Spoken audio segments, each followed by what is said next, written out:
From 30,000 feet in the air, the glaciers and snow-capped mountains of Alaska are amazing. But we wanted to get a little closer to these natural wonders, and that adventure is next.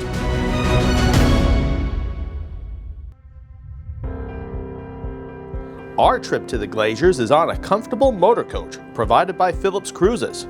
The coach service leaves the Hotel Captain Cook and travels about 2 hours along the scenic Seward Highway.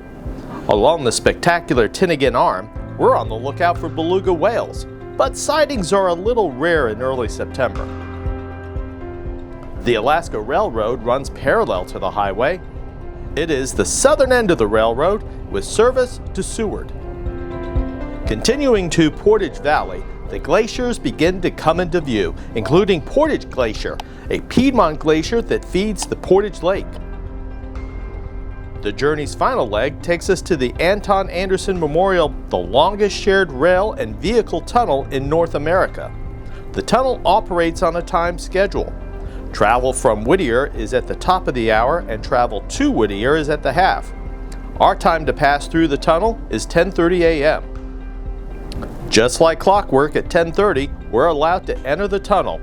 It only takes about 10 minutes to go through, but it seems much longer, especially with the thought of oncoming traffic, or even worse, a train.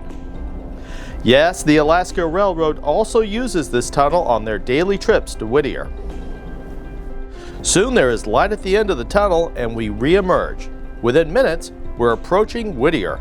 At first glance, a quaint little fishing town with an adorable inn, but there's so much more to the story of this town. The United States military sought a hideaway to build an army base during World War II, and Whittier provided the perfect location. It is a deep-water, ice-free port with protection from air attacks due to the towering mountains encircling the town with frequent cloud cover.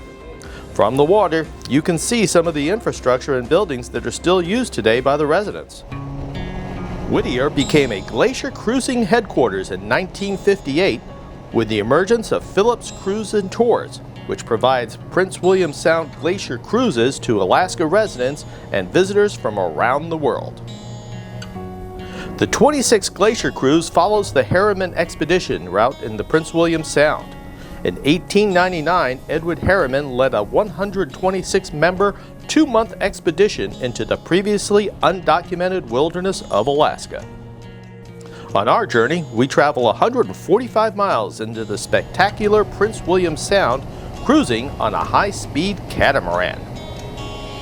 Along the Passage Canal, we get our first glimpse of marine life, a pack of harbor seals on Eggs Rock.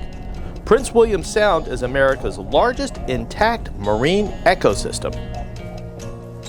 After spending some time on the top deck through Esther Passage, the massive glaciers come into view as we enter the College Fjords.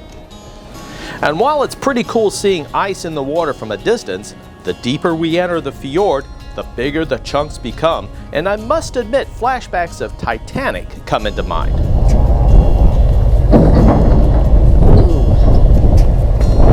Then we get to the big one, Harvard Glacier. This glacier has a 1.5-mile wide face, it's 300 feet thick, and covers 120,000 acres of the Chigua National Forest. It's pretty amazing. On the way back to Whittier, we get a different perspective of these glaciers. There are over 100 named glaciers in Prince William Sound. While there have been no bear or whale sightings, we are treated to this waterfall and an abundant seabird colony. We get an up-close view of the Kikiwake Gull Rookery, inhabited by more than 10,000 birds nesting on the rocky cliffs in Passage Canal. As if almost on script, the birds emerge from the rocks as our catamaran approaches.